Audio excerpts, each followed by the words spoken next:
May I know what is literature review and why one has to carry literature review? Basically, literature review is the work done in that particular area, and when we Mm-hmm. want to do the similar kind of work, similar in the sense the topic may be, the area may be the same, so we must have the understanding what previously done and what should be the scope for the research in particular area, so that we can use it for the research gap finding. Very good. So you are saying that having understanding about the existing knowledge help us to learn something, what kind of studies were conducted, right? Correct, sir. Secondly, it is also going to help us to not to repeat, not to duplicate the existing research work. The most important point that you highlighted is that having knowledge about the existing scholars, their contribution, it may be in terms of theories, it may be in terms of the findings, maybe in terms of research methodologies, maybe in terms of their contribution towards policy making, solving the problems, right? Next, any other person? So there are Maybe to various find the gap. to find the gap, okay, to find the research Sir, gap I so that am we can carry going to further start. research. Sorry? Sir, when we are going to do a work, we should know what happened in past, and it can be a path for our future work. Okay. So basically, you're trying to understand what has been done, what are the trends were there, how particular concept was evolving from time to time, what are the different debates, different trends, right? For example, if you're talking about as a part of management, commerce, social entrepreneurship, how this concept was evolved, who are the most important scholars, what kind of contribution they have made, how different kind of trends, different kind of theories are emerging, right? What was the timeline of these particular concepts are evolved, right? And who are the prominent scholars? What made them to talk about it, right? So basically, you're trying to understand in terms of conceptual, in terms of theoretical, in terms of how other scholars use various methods, what kind of contribution they have made. So by using the existing literature, we are able to frame our research. We are able to come up with research gaps. We are able to identify research problems. We are able to identify what can be the future research can be, what are the future avenues, what kind of future can be research can be done in coming years at present, right? So there are different ways why we are using literature review. Now, second, what are the problems? I'll talk about it while explaining the difference between systematic literature review and traditional literature review part. Talking about a systematic review can be defined as a review of clearly formulated question that uses systematic and explicit methods to identify, in order to select the articles, in order to critically appraise the articles, and in order to what kind of article that are selected it, what kind of analysis that you're going to do it, and you're going to assess the quality of the articles. Now, let me explain in detail about this particular definition. When you're doing traditional literature review, it depends on the scholar. For example, we have Professor Shamla ma'am. Look at her seniority. She knows what are the trends. For example, I don't know her madam background, what kind of research she's doing out. Looking at the background, she has some kind of idea about who are the prominent scholars. Okay. She'll also have some kind of understanding about which are the most prominent journals, which are the most reputed journals. Okay. She'll try to get the quality of the journals, quality of the publications, and she'll try to get different articles published from different areas. Okay. Different years. So she'll have some landmark cases, landmark case studies also will have it. So based on her experience, based on her own creativity, she'll try to collect various articles. The person who is right now doing PhD, who enrolled for the PhD, you start exploring what is this particular concept, brand, positioning is all about it. You start reading the concepts, you start understanding various theories, you start looking at it, people. So whatever comes to you, you start collecting the data first of all. You start collecting the data, and once you start collecting the data, I'm not saying that equally you're going to do it just like Professor Shamla ma'am, but at least you start collecting it, you start segregating it, you identifying whatever comes to you. There is no any particular systematic step-by-step carrying out. Whereas when it comes to doing systematic literature review, we have a concept called PRISMA, PRISMA, which I'm going to talk about it step by step, how we are going to carry systematic literature review. We are going to identify how we are going to identify the articles. How we are going to identify the articles means how we are going to use the different keywords. For example, Mr. Amol was talking about it. We have to use different keywords. Before talking about keywords, what are the different databases? Different types of data sources are available. Within that particular databases, which databases are right databases? After choosing particular databases, what kind of keywords we have used it? Are there any particular strategies in order to use particular keywords? By using each keyword, we can able to collect a lot of data sets. We can collect a lot of files. Once we collect the data, how to screen it? So generally what happens is, by looking at the title, at least 50 to 60% we can understand, okay, this is something related to my research work. But just looking at the title itself may not help you to 100%. So sometimes you also need to read abstract. Sometimes you also need to look at the keywords. Even if you're not able to understand completely whether this particular article is relevant for you as on today, as a part of your research topic, just going to the research article title and abstract may not be sufficient. You also need to see the full text. So by using systematic literature review, you are going to screen the articles by looking at the title, how one can look at the title of the research, how one can look at the abstract, how one can look at the full text. There are different criteria based on the type of the methodology one is going to be adopted. Because we are going to look at the existing research. There are scholars focus, they have different objectives, there are different purposes, they have different methodologies, they have used it. So you are going to have certain checklist. If you're coming from medical science, you have different kind of checklist. If you're using qualitative methodology, you have different kind of quality assessment checklist. If you're using quantitative techniques, you have different kind of checklist. So if you're coming from social sciences, you have a different kind of checklist. If you're coming from policy science paper, you are going to have different kind of checklist. So we are going to use this particular checklist to assess the title, abstract, full text. Once we collect it, once we segregate, once we include, after including and excluding by using different criteria, you start gathering the full text articles. Again, after starting the full text gathering articles, again you start looking at the quality of the articles. You start analyzing them with the help of quantitative, qualitative, what are the methodologies they adopted as a part of their research work. So systematic literature review may or may not be used to analyze and summarize the results of included studies. Means as a part of systematic literature review, you may not be doing statistical methods. You may not be using meta-analysis. So meta-analysis is a part of systematic literature review. Systematic literature review may include, may not include meta-analysis. Now, as a part of systematic literature review, basically I'm just differentiating how a traditional literature review is and how traditional literature review is different from systematic literature review part. So looking at the first definition, first concept. Now, why one has to use systematic literature review? Now, initially, systematic literature review started by medical practitioners, healthcare providers. Initially, it was started by them. Now, what happens is, let's take for example, we have different kind of vaccinations, we have different kind of healthcare problems, so different kind of diseases we have it. Let's take for example polio and polio vaccination. Now, healthcare providers basically they use different kind of treatments in order to treat particular disease. There is a lot of literature is there. Now, as a research, healthcare practitioners, as a medical practitioners, you are looking at the existing research. Okay, so and so doctor introduced this particular intervention. This was the outcome of this particular treatment. This is the outcome of intervention. And what are their findings? Let's take, for example, Professor Shamla. She's a professional, renowned doctor. She published this particular intervention. Similarly, Dr. Rao, he also conducted similar kind of intervention, but his findings are different. Similarly, we have some other scholars. Now, if there are differences with the same intervention, now we are going to take the call. We are going to take the decision on the existing research studies. What are the strengths and weaknesses of existing studies about particular evidence, about particular intervention?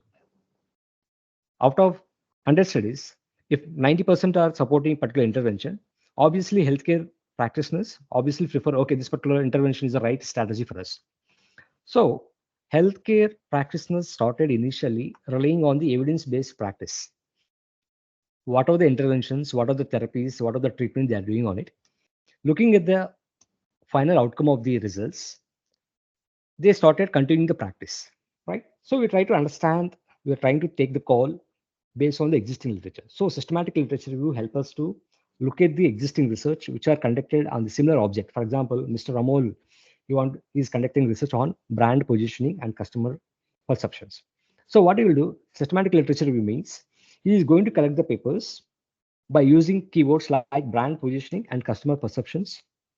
Only articles which are published in the area of brand positioning and customer perception. Maybe one or two other variables based on the objectives, couple of I'll be talking about how to frame the research questions, how to frame the research objectives. Okay.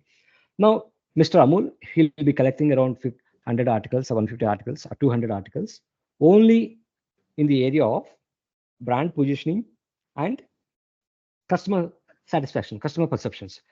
Based on these two keywords, maybe a couple of keywords, he will collect hundreds of articles. He will start looking at what are the strengths and weaknesses of each and every article. In order to talk about strengths and weaknesses of each and every article, one has to know what are the methods one has to identify, how to select it, how to critically appraise relevant research, and how to collect and analyze the data from the studies that were conducted on the basis of brand positioning and customer satisfaction point of view. Difference between traditional literature review and systematic literature review. So there are certain areas based on that we can differentiate how traditional literature review is different from the systematic literature review point of view. We have few options like description. When you're going to do systematic literature review, we have protocol. That is nothing but PRISMA. In that particular PRISMA, we have concepts like around 27 items we have it. We have nearly 27 items we have in the particular PRISMA. Let's take, for example, as I mentioned it at the beginning of the session, while talking about what is meant by systematic literature review, it is a systematic, starting from the title of the paper to the till completion of your research work. It talks about what are the steps one has to carry out. Okay, what has to be included, what has to be excluded, how to evaluate. Let's take, for example, if you are going to publish your research paper as a part of systematic literature review, it is mandatory that you have to include in your title, this particular paper is published, it is a systematic literature review paper. Must be a systematic literature review paper. Let's take, for example, here. As you can see here, a systematic literature review. You can see here a systematic literature review. Here you can see that a systematic literature review. Now, from the beginning, it is giving exact, as a researcher, how one has to produce the systematic literature review paper. It is having around 27 steps. I can say that 27 items we have it. If you go through all the 27 items, at least 70 to 80% of the work you will get a lot of clarity. First one is how to prepare the title. Second one, how to prepare the abstract. Right now, I'm showing the checklist. I also shared these particular guidelines to all.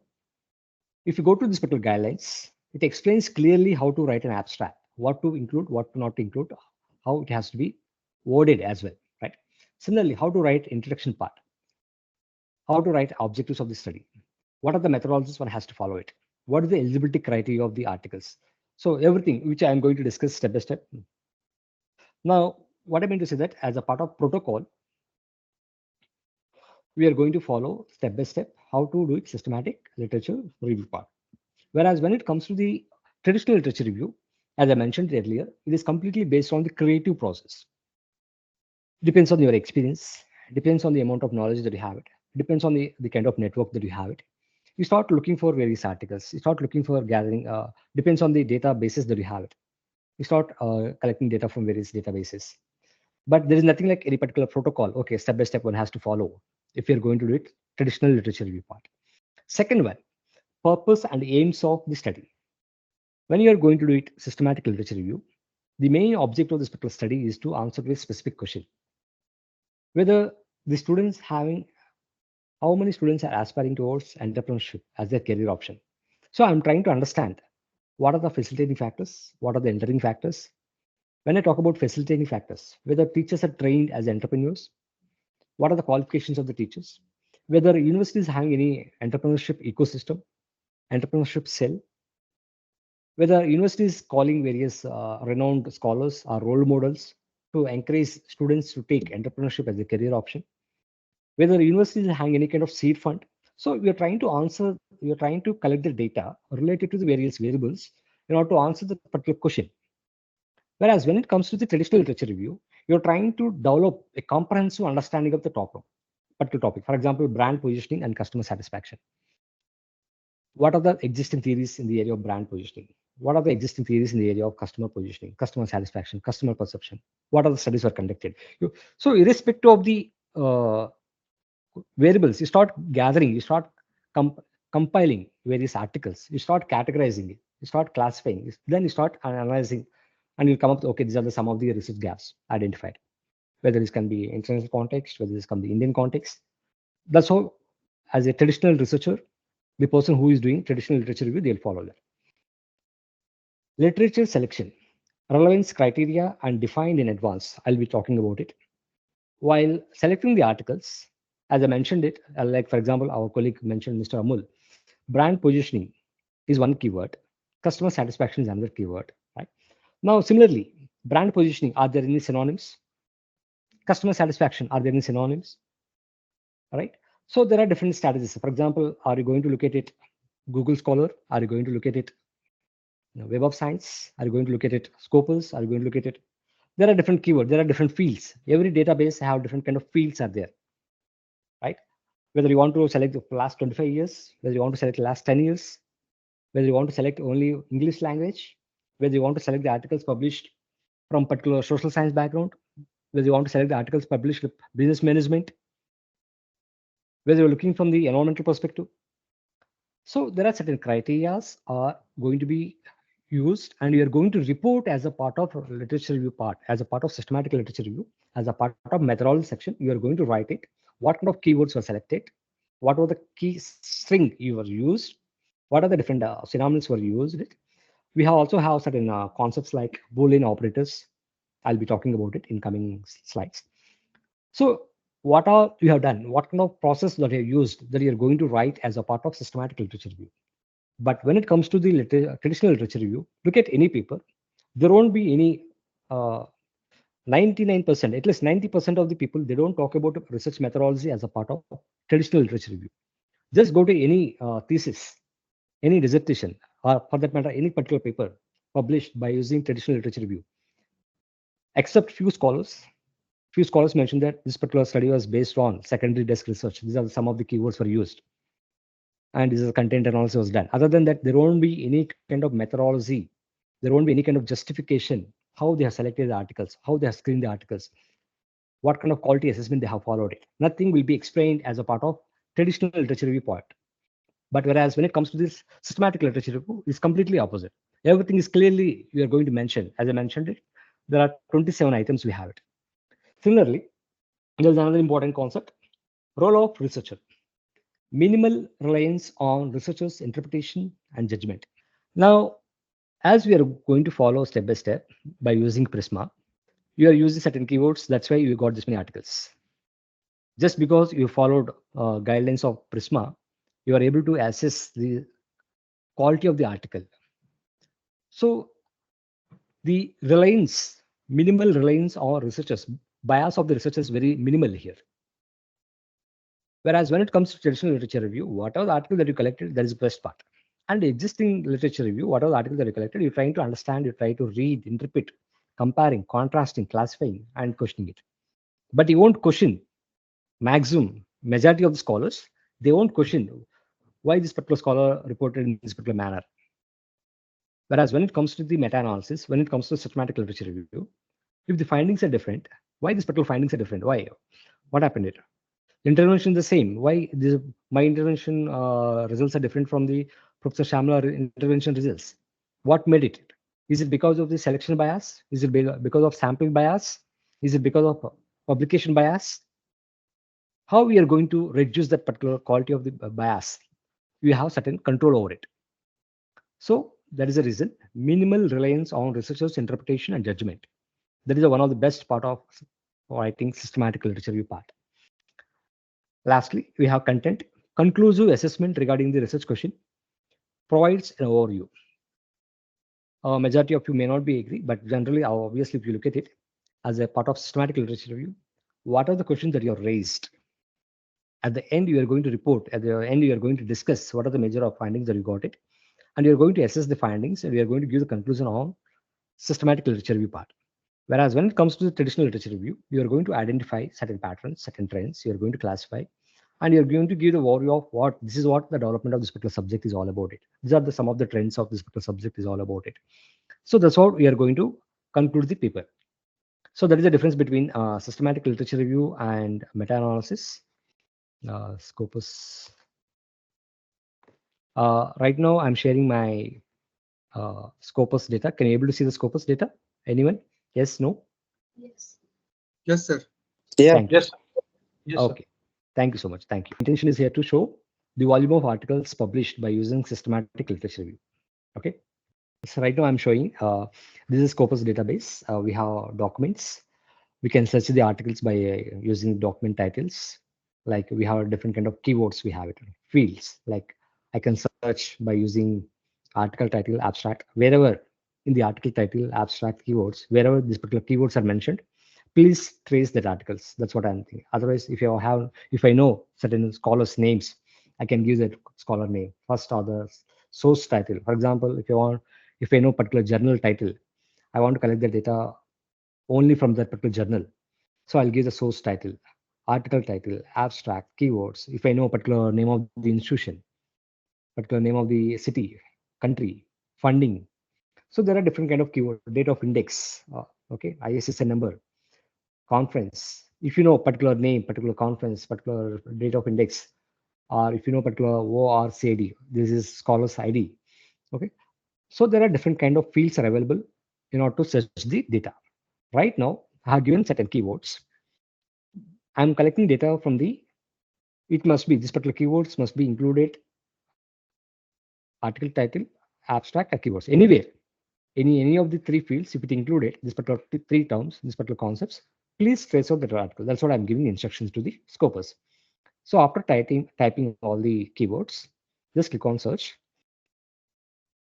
Now there are people published articles in the area of systematic literature review, whether it is a systematic bibliometric analysis, meta-analysis.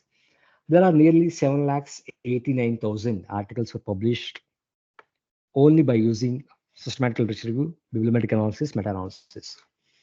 Now, at the beginning of the session, I mentioned that there are thousands of people, lakhs of scholars are writing every day. So many papers that are publishing on it. But as I mentioned that you're going to be unique if you're going to write systematic literature review. Though the concept is very new, but still there is good amount of volume of articles are published.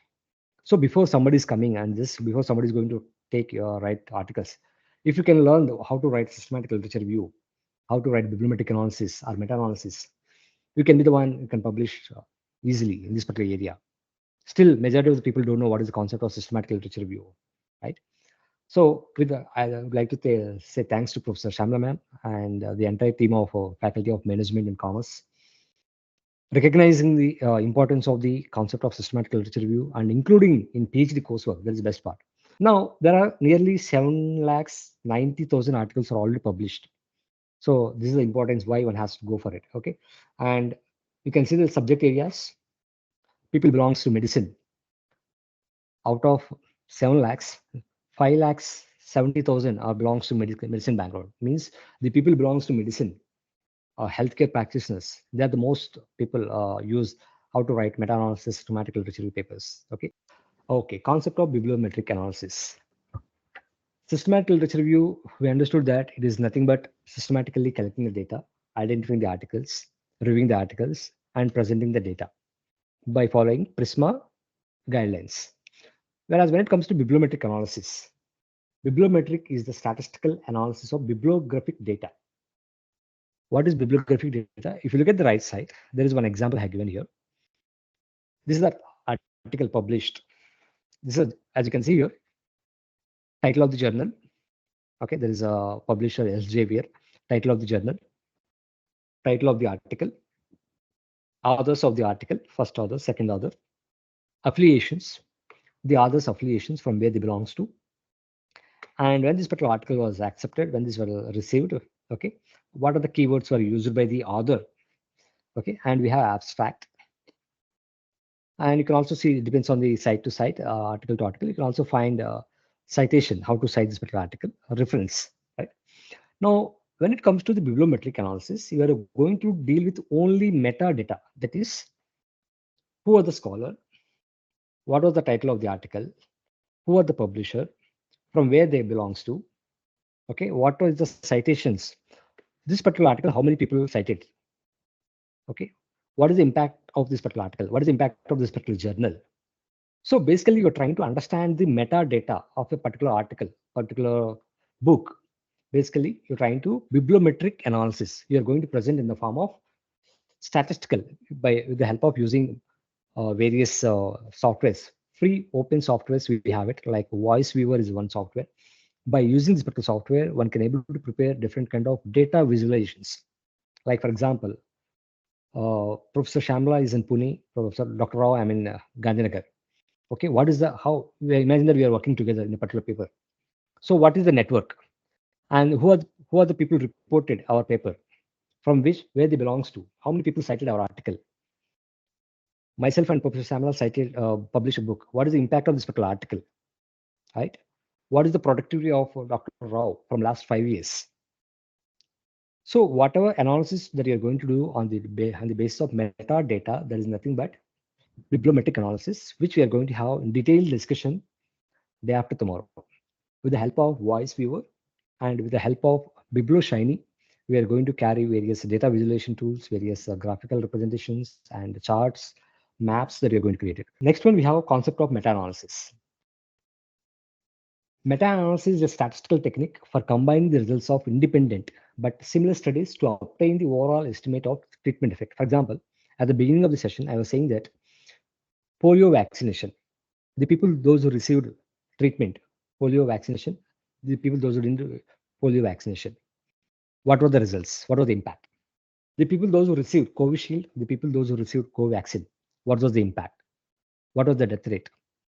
Right? Now, if you're looking at A, B, C, D, E, F, this is nothing but name of the scholar, name of the study. Dr. Rao study, Dr. Shamla study, Mr. Amul study. So there are so many scholars published. And these are the data's findings of this particular data. Okay. And you are saying, going to say that based on this particular their results, which intervention is the best option? Which vaccine is the best option?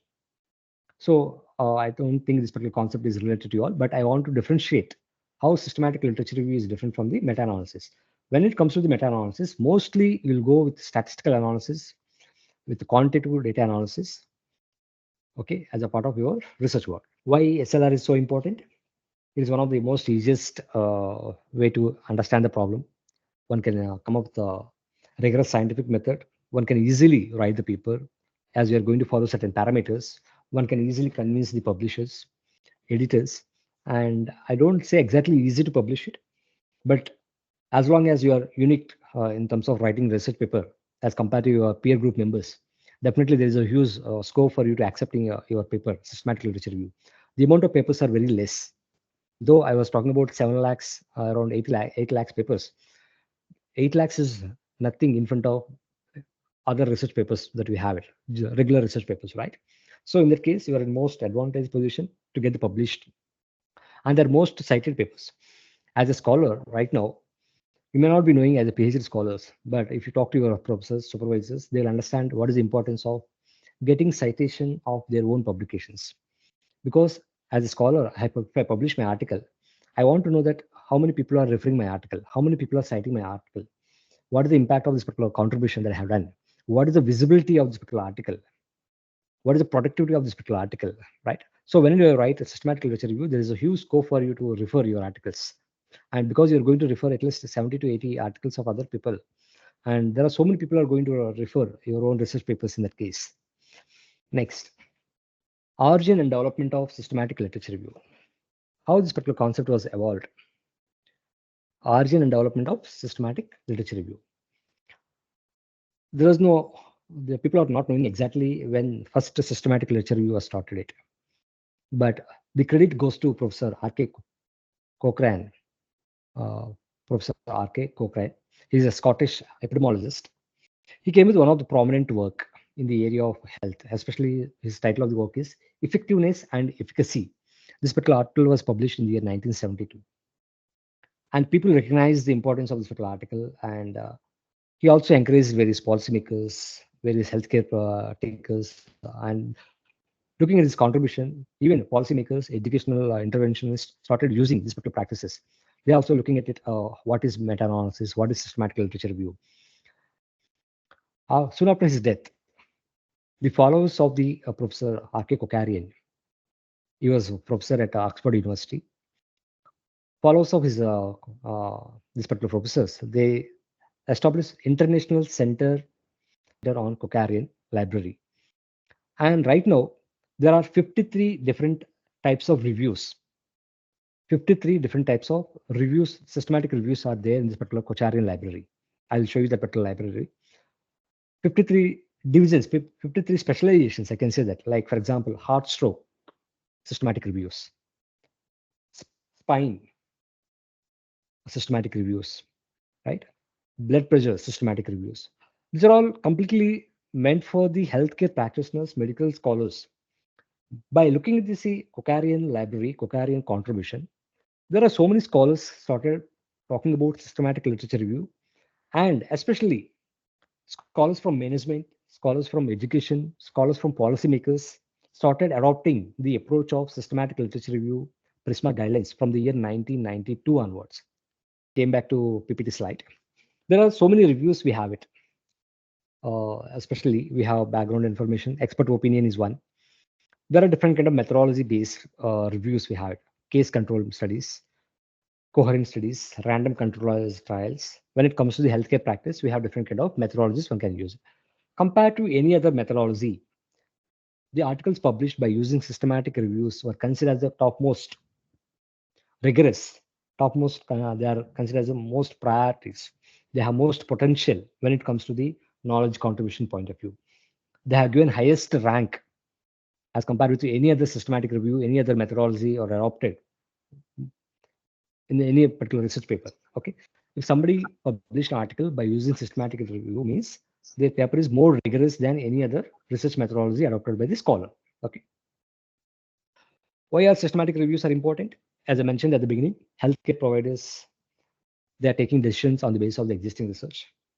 So in order to take the decision, basically they look at primary studies, randomized control trials, systematic reviews, right? Systematic reviews can show which treatments and prevention methods have been proven to work and what remains unknown. For example, as a part of management, there are different kind of leadership styles we have it. If a particular organization is getting success, one of the most important factors is what kind of leader we have it, what kind of flexibility we have it, what is the work culture we have it, right? When you take the concept of leadership style, whether having this kind of leadership style is having some kind of impact on the performance of the organization, we have different kind of trainings. By using this kind of training to your employees, are you able to improve your sales manager performance? Are you able to improve your customer relationship? Are you able to improve your uh, reduce employee turnover? Are you able to increase employee retaining strategies? So it depends on the concept that you look at it. You're trying to understand. It can be treatment, it can be intervention, it can be particular framework, and you're trying to understand the impact of this particular intervention on particular factor. So basically, SLRs can show which treatment, which intervention, or particular methods have been proven to work and what remains unknown. So it's not compulsory only healthcare practices. That's what I mentioned. From the year 1992 onwards, people started publishing and adopting this particular SLR method as a part of social science, management, psychology, nursing. Of course, nursing is healthcare related, but psychology people are adopting it, and educational researchers are adopting it. Political science department arranging it, and management, commerce, anybody can look at it. There are a good number of articles one can find it on supply chain management when it comes to systematic literature review point of view. Systematic reviews are important for pointing to areas where most research is needed. Now, as a researcher, you're trying to understand the existing research, you're talking about strengths and weaknesses, and you're also going to talk about what are the future research can be. Systematic reviews are the basis for which, for what is often called evidence-based medicine or healthcare. It can be depends on the practice, one can see that part. So this article also have shared with you. There are 14 types of reviews we have it. As I mentioned it, systematic reviews and meta-analysis has considered the topmost when it comes to looking at the hierarchy of the research designs, occupy the highest ranking when it comes to their rigorousness, the kind of value they have it. Okay, when to conduct it, the availability of sufficient literature. Now, Mr. Amul can ask me a question, sir, whether I can conduct systematic literature review as a part of my thesis. Yes, you can conduct your systematic literature review as a part of the thesis. Next month I have a PhD. I'm the examiner for one of the PhD thesis. This particular thesis, I got it from NIMHANS. I'm sure many of you might be knowing it, NIMHANS, National Institute of Mental Health Institute. It is in Bangalore. The scholar, as a part of literature review part, he introduced systematic literature review in order to writing the systematic literature review part. He just simply adopted as it is framework. And it was a rigorous research work, I can say that. As one of the examiners, I'm just going for the final viva as well. I had the invited message. Now, one can do it as a part of PhD thesis, dissertation, research paper, right? Now, when can do that? Whereas as a part of dissertation, as a part of the PhD thesis, when can the availability of sufficient literature. Now, when we talk about the availability of sufficient literature, for example, Mr. Amul, if you want to do systematic literature review on brand positioning and customer satisfaction, you should have minimum amount of knowledge. This particular field must be well established, well recognized. There is a lot of amount of research has been done. Then only can talk about strengths and weaknesses. Then only can talk about different trends. Then only can talk about weaknesses in this particular existing literature. Then only can map the existing literature. Generally, we should have minimum 100 to 200 articles. At least more than 70 to 80% or 80% of articles you should have it. There are scholars published with 39 articles. There are scholars published with 40 articles also. But as for the expectations, minimum there should be 70 to minimum 60. It's completely subjective. When I say 60, 70, 80, it is completely subjective. But Professor Justin Paul, he clearly mentioned that articles should be minimum, at least it should not be less than 40. The more articles that you have, the more rigorous work is going to be there. So instead of compromising, okay, I have 30 articles, I have 40 articles, so let me do it. Instead of compromising that, why can't you add different databases? Why can't you look at different databases? Try to add more and more articles. Don't give any scope for someone to grill you. Your database is very small. Your sample size is very small. Okay, there are articles, there are scholars published with 40. You can base them as a reference to say that my articles are greater than 40. One of the scholars was published in the A category journal, B category journal with the 40 database. I am collected data from 70 articles or 80 articles. You can quote it as a part of justification for it.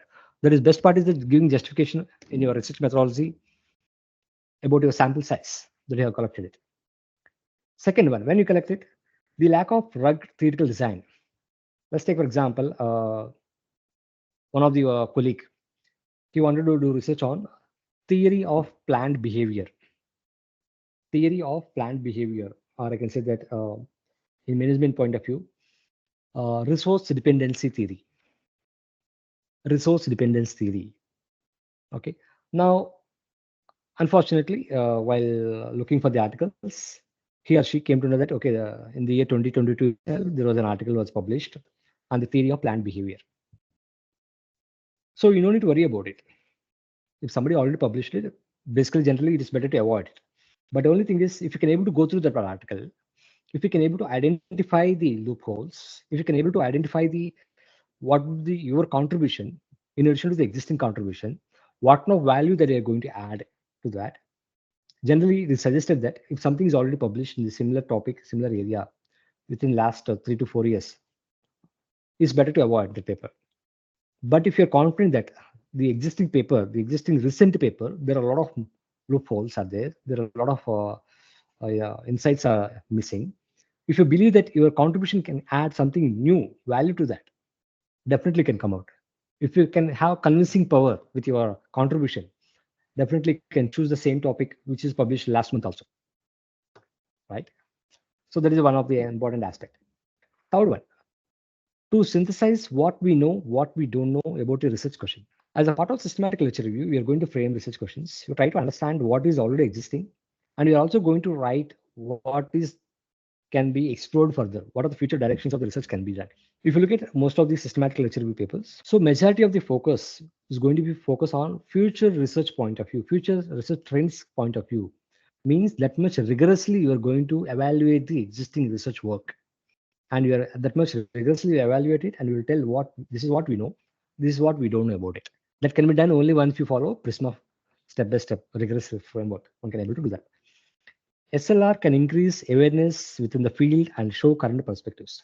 For example, if you're talking about resource dependency theory, the person who is coming from management background, he is not the only person using resource dependency theory.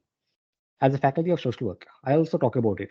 As a faculty, the person who is teaching social entrepreneurship, the person who is teaching non-governmental organizations, the person who is talking about social sciences, economics point of view also can use it. So we're trying to gather the articles published on resource dependency theory from different domains. So you're going to map that, you're trying to bring in a particular place to show that, okay, this is what knowledge is existing in this particular area. These are the some of the current perspectives. Means you're able to show various perspectives in this particular area. What are the limitations in the existing field? What kind of future research can be done in that area? So that is another important contribution of SLR. If you want to contribute that way, one can able to do that. Who should do SLR? Undertaken by a team. Now, for example, look at Miss Deepa, financial literacy and women empowerment point of view. Now, if she wanted to write paper on SLR, if she want to write systematic literature review on financial literacy and women empowerment, maybe as a part of, if it is a part of PhD thesis, that's okay. But if you want to publish, if she want to publish paper in a journal, she can't write it alone. It is expected that there should be team. Team means minimum there should be 2 members. Look at any research paper published on systematic literature review, meta-analysis, for that matter, bibliometric analysis, you'll find minimum 3 scholars. It's not mandated that minimum 3, at least 2. It must be a team. There is a proper justification for that, why they're expecting the team. One of the characteristics of systematic literature review is that minimal reliance on researchers' interpretation judgment. Means what are the articles that is selected it, you're not alone, you're going to review that, okay, this article is included, this article is quality is good, this article is quality is bad, this article is something is pathetic. SLR paper, we are going to review the articles. There are going to be minimum 2 people are going to review each and every. There is going to be ranking. We are going to talk about validity and reliability of the articles. At the time of checklist, I'm going to talk about it. How one can assess the paper. So as a team, you're going to assess it. The more number that you have, this is good for you. In order to justify your research methodology, in order to show that this is the robustness of your research methodology that you have it. Second point, members from different disciplines perspectives are encouraged. I don't know the background of Miss Deepa. I'm expecting that she's coming from financial literacy, commerce or management background. Okay, I'm coming from social entrepreneurship point of view. Okay, if our idea matches, our interests are the same. And if you can see that somebody, Professor Shamla ma'am, she is good at research methodology. I'm just hypothetically, imagine that I'm good at entrepreneurship point of view. Financial literacy, Miss Deepa is she's good. Research methodology point of view, Professor Shamla is good. So we are gathering together as a, because we have each one of us expertise, we have certain strengths and weaknesses we have. My weaknesses are complemented by the Miss Deepa and Professor Shamla. And Professor Shamla's weaknesses are complemented by the Miss Deepa and Dr. Rao. It is expected that if you're whatever the team that you're going to have it, if they're coming from different backgrounds, it is not mandatory that they must be coming from management or same kind of display. They'll encourage somebody is coming from different kind of displays. Subject and methodology experts always use it. Funding and conflict of interest policy. When it comes to the meta-analysis, especially when it comes to the healthcare research related issues, one of the publication policies is that there should not be any kind of conflict of interest when it comes to funding. Means they are not going to accept if funding has taken from the private funding institutions for conducting this particular research. So we also need to mention from where you got the funding, whether you got the funding or not first. If you got the funding, from where you got it, which funding institution you got it, what are the research ethics that you followed it. Okay. And if required, you can also include certain customers, certain stakeholders. Depends on the context of the research paper. You can include your involving your consumers' point of view, other stakeholders' point of view for taking decisions. You can ask them to review your research papers. You're not going to give them credit saying that you are going to be the author. You can get the opinion. Okay, this is what I'm going to write the paper. Can you, as one of your stakeholder, one of your beneficiary of this particular scheme, this particular policy, I'm trying to evaluate it. I'm trying to come up with my inputs on this particular policy paper. As a beneficiary, can you give some inputs on it? Can you tell what is your stake on it? Availability of resources. Availability of resources is nothing but each and every university may not have access to all the databases, Scopus, Web of Science, or even, for example, we all have certain we have access to Google Scholar, but Google Scholar has certain limitations. Quality of the articles, quality of the citations. There are so many limitations. Everything you have to do double work. But there are so many people spending quality of the time, putting a lot of effort, and they're using just Google Scholar and publishing the articles, systematic literature review papers. So it's all it depends on the availability of resources, availability of time, feasibility matters a lot. If Savitribai Phule University is having access to Scopus data, that is well and good. Otherwise, you can see nearby within the city, Pune city, look at your peer group members. Look at the people those are working in IITs, central universities, IIMs. If you can able to collaborate with them, so it depends on that. You can work together. Look at any systematic literature review. Look at any bibliometric analysis. Look at any meta-analysis paper. We have people from different countries. They have collaboration. We have people from different universities. They have collaboration. Different regions. They have collaborations. SLR process. We have various models are available. How one can conduct a systematic literature review. There are different phases were given by different scholars, starting with Cranfield in the year 2003. He mentioned that there are 3 important stages one has to include as a part of systematic literature review paper, like planning the review, conducting the review, reporting, and dissemination. So there are different trends. We have it. Recent prominent scholars, Cinder in the year 2019, he came with 4 important stages: design, SLR, conduct SLR, analyze, and structuring and writing the review. Recent one, we have cause. He proposed 4 stages: planning the review, identifying and evaluating studies, extracting and synthesizing data, and disseminating the research findings. So basically, one can follow cross model or Cinder model, and there is a scholar, Justin Paul. I was talking about it in the year 2021. What he did, he evaluated all the SLR frameworks, existing SLR frameworks. Though I have presented only 4, there are different kind of models are available for writing SLR paper. So what this particular scholar did, he evaluated all the papers and he mixed in grinder. He came with this 4 models, 4 stages.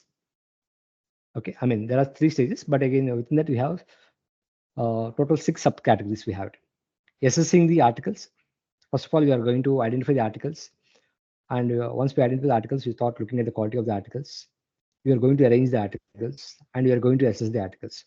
So identification, acquisition, organization, purification, evaluation, and reporting. So many of the scholars started using either cross 4 stages model or Justin Paul 6 stages model. We have it. Okay. Now, after mixing all the stages, we are going to discuss how to conduct a systematic literature review step by step. We have different steps for conducting systematic literature review. Framing research questions. Now, just I'm asking you from layman point of view, as a part of your PhD thesis, how you'll find research questions? Anyone? Depend on objectives, sir. Huh? On the basis of objectives? On the basis of the basis of objectives, okay. sir. How you write your objectives? From where you will get your research objectives? Based on the research gap. Research gap. From where you get the research gap? From literature review. What includes literature review? Going through the existing literature about that particular area. Existing studies. So you, as a part of existing studies, you might be looking at studies conducted by various scholars in the similar domain, existing research frameworks, existing research theories, right? Basically, you are going to identify certain theories. For example, if you want to test the theories, you will look at what are the theories were conducted, okay, and how this particular concepts were developed. What are the existing theories are there? Which theoretical framework that you are going to adopt it, and you are going to identify the gaps, theoretical research point of view. If you're going to look at existing research articles, you start looking at it, various research problems, research gaps that you're going to identify. So basically, you'll talk about existing research and you'll identify the gaps on it. Okay. So there is a scope for that you to refer various theoretical frameworks or maybe certain theories. Right. Similarly, as a part of writing SLR, we have certain frameworks are available. Certain frameworks are available in order to write your research questions. First one is not only this one, there are so many. I'll be discussing about a couple of what I mentioned in this particular slide. TCCM. It's nothing but theories, context, characteristics, and methods. It was published by Justin Paul in the year 2019. Similarly, recently again, there is one more scholar. He just remodified the TCCM and he made it as a TCM framework, theory, context, and methodology. We have one more, ADO, antecedents, decisions, and outcomes. Again, Justin Paul. We have one more very important and very unique framework, 5W plus 1H.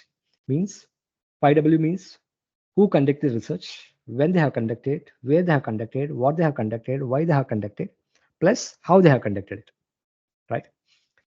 And there is one more, IMO, input, mediators, and outcome Y. Let me, we'll go through one or two frameworks and we'll try to understand what this particular framework is all about it. By using this particular framework, how as a scholar can frame research questions, how one can analyze the data. I'm going to discuss about step by step. Okay. First one is TCCM framework. Let me go through this particular objective. We have an article published by using TCCM framework. That is in-app advertising, a systematic literature review, and implications for future agenda. By looking at the title, you can highlight, you can see three important points here. First one is, as a researcher, you're going to include in your title systematic literature review. Second, if required, you're also going to include implications for future research. What we know, what we don't know is nothing but a systematic literature review. Okay.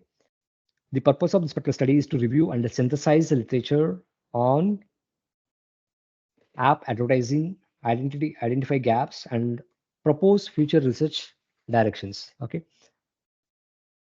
Now, just coming to the research questions. Please spend a couple of minutes here. Although there are a few comprehensive systematic literature reviews on mobile marketing in general and specifically on mobile advertising, there is limited discussion on issues in app advertising. Previous reviews in the domain have focused on broader perspective of mobile advertising, and a summary of literature in mobile advertising domain is presented in appendix 2. They have presented data. Thorough review of in-app advertising specifically examines the relationship between factors controlled by publishers and the effectiveness of in-app advertising. However, there are no SLRs that examines the broader research issues in app advertising research. Now, researcher has given proper justification. Looking at the existing literature review, he identified the research gaps. If you look at the introduction part and identification gap, hardly it is 300 to 350 words. It is 300 to 250 words maximum, right? And he came up with the research questions here. What are the key overarching themes latent in the literature? Basically, you're trying to understand what are the overall themes or emerging in this particular concept. Second one, we're also trying to understand most of what are the theories, context, characteristics, and methods. Now, irrespective of your title of your research, if you're going to use TCCM framework, you're going to change the terminology here. For example, if I'm trying to say that financial literacy and women empowerment, what are the key overarching themes latent in the literature on financial literacy and women empowerment, entrepreneurship? Okay. What are the most prevalent theories, context, characteristics, and methods used in this particular domain, or like the price mechanism, whatever we have it? Okay. What are the future research on financial literacy and women entrepreneurship point of view? Just by using this particular theoretical framework, SLR framework, we are going to frame our research questions. We're not simply framing by using TCCLM framework. We are also giving proper justification. What are the existing studies in this particular, whether any of the studies are conducted by using this particular framework? Are there any studies conducted by using theories, context, characteristics, methods? Okay. What kind of rigorous, the amount of work has been done? What are the loopholes one can able to find out? Okay. Then next one, I'll talk about it later on. We'll see one more paper. ADO framework. Somebody is working on one of our colleagues brand positioning. What is Mr. Amol? Mr. Amol, I hope you are there. There is very repeated article, brand authenticity, 25 years of research. So he wanted to conduct research only on brand authenticity. Okay, just look at this particular article. What are all the articles published in the area from last 25 years? He wanted to evaluate it. She wanted to evaluate from the year 20 1994 to 2009. Okay, what are the characteristics? Okay, legitimate function of the authenticity, emotional and moral aspect of authenticity.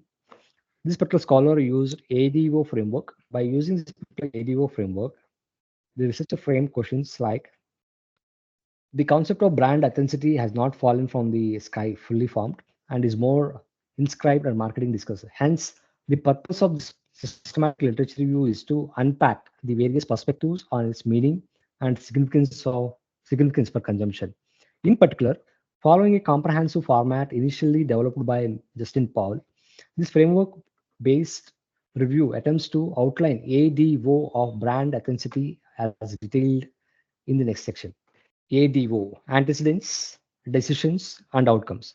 So, what are the articles that you are going to gather? You are going to look at it. What are the antecedents of from this particular article? What are the decisions that are taken by the various stakeholders with regard to brand authenticity? Just because they have taken various decisions or interventions, what are the outcomes of this particular article? So, we have specific focus. ADO framework helping us to analyze the articles by using ADO framework here. Okay. Let me show you one more framework. This is a recent article. It was published in the year 2020 only. Blockchain technology for sustainable supply chain management, a systematic literature review and a classification framework. Okay. Here, researcher used 5W plus 1H framework. If I'm going to use this particular framework, I'm going to ask questions. These are the questions I'm going to ask in my SLR paper. What are the key findings of this literature? You can keep your any domain. If you go through this particular article, just as it is, you can write your research objectives or research questions and just add your concept on which domain you are conducting research. That's enough. You can simply adopt this particular research questions as a part of your systematic literature review paper. What are the key findings of this particular literature review? Who identify researchers in the area of our research interest and the most active researchers. Where identify the journals that have published research in the area of our research interest. When identify the span of time for writing research that has been conducted in the area of our research interest. How is research in this area going to be changed the way business is conducted? Identify the new business models, means you're going to come up with new domain. Why is it is important for researchers to conduct research in this domain? Why it is necessary to further examine this research area if it has already been studied in great detail? Identify the research gaps. If you look at the structure of the paper, you have 5W, 1H. Okay. What, who, where, when, how, and why. Now look at the findings. Most cited articles. Which are the most cited articles? And what are the most important barriers they are able to identify? Who are the others? Publications outlet. When it was published. What are the key indexes? What are the key sources? Number of publications in the particular time frame that are given in the particular time span. Okay. So we are going to answer all the 5 questions with the help of the data that you have gathered it. Okay. Now, one is taking existing SLR frameworks, one can frame the questions. Similarly, if you also have certain frameworks, like for example, by using the particular frameworks, if I want to frame the questions, how is research on MOOC adoption developed over the years? How is research on MOOC adoption developed over the year? I'm just using TCCM framework. For example, how is research on women illiteracy adoption over the years? I just want to know how women illiteracy rate is increasing it, or financial literacy is increasing it, or smart technology is increasing it. In which journals are research on MOOC adoption published? Which are the most cited studies? What are the various theories, context, characteristics are used as a part of MOOC adoption? What are the future research avenues for MOOC adoption? So by using existing theoretical frameworks, existing SLR frameworks, one can able to frame research questions. Similarly, blockchain technology, which I have discussed with you, right? In this particular article, we have discussed. For example, if somebody is coming from consumer engagement point of view, we have an article, Consumer Engagement and Social Media, Revisiting the Past to Inform the Future Research. I hope you might have found one interesting observation. One is, along with the systematic literature review, the researcher always keeping future research agenda, future research trends, or a classification framework, revisiting the past to inform the future research. Basically, this is what I mentioned. We are not only going to do what we know, we are also going to talk about what we don't know about it. Right? Now, when it comes to the ADO framework, when it comes to the consumer engagement and social media point of view, what are the antecedents, decisions, and outcomes of customer engagement on social media? What are the theories are published in the area of consumer engagement and social media? What are the context in terms of industry point of view, in terms of area point of view, in terms of countries point of view? Methods, whether it's quantitative studies, qualitative studies. Somebody wanted to explore only grounded theory. Some you want ethnography, or you want to see experimental research design, smart PLS. So you can see various articles were published by using different kind of methodologies, right? What are the pathways for advancing knowledge and improving representation and enhancing rigor with respect to future research on customer engagement and social media? So these are all one can able to frame research questions. We also have one more important framework other than SLR framework that I have mentioned, PICO framework. Most of the healthcare researchers, the people those are belongs to nursery, medicine, healthcare. Left side, you are seeing different kind of frameworks, PICO, PEO. They're all frameworks, okay? Spider, SPICE. Just I highlighted three important frameworks. PICO for healthcare scholars. Spider is basically meant for the if somebody want to look at it qualitative research or mixed method research point of view, one can able to do that. If somebody wanted to evaluate from social science point of view, what is it? SPICE is another framework which we have it. Education related point of view, monitoring if you want to monitor education research point of view, management point of view, any kind of social science, healthcare research, one can use SPICE. PICO framework, nothing but population. It can be population, it can be people, it can be intervention, okay? It can be problem. Similarly, we have interventions, we have comparator, and we are comparing one intervention with another intervention. We are comparing one treatment with another treatment, and we are looking at the outcomes of it. So by using PICO framework also, one can frame research questions. For example, how does exposure to air pollution affect dementia in older adults? This particular question was framed by using PEO. Means P is nothing but population. What groups of population or patients with common characteristics are targeted? E is nothing but exposure environment. So we can see that existing depends on the availability of time. If time permits, try to explore. There are a number of frameworks are available other than TCCM, ADO, 5W plus 1H. We have PICO. Most of these scholars, healthcare scholars, they use PICO framework, and even management scholars, they started adopting PICO framework. Because if you're introducing any intervention as a part of your organization level, as a part of your business improvement, any intervention, in that case, one can use PICO framework point of view. Okay. Second off, we are going to discuss about systematic review protocols. Once you identify the framework, once we are able to identify your research questions, one has to see what kind of protocol that you're going to frame it. If it belongs to healthcare, we have PRISMA. Whether it belongs to PRISMA healthcare or not, generally people started using PRISMA framework as a part of SLR. So we also have various frameworks. I'll introduce one framework, that is PRISMA protocol. So please open this particular link that I have given to all. Professor Shamla ma'am already shared with you in WhatsApp group. Please open this particular link. And those are not using your system, you can look at my screen.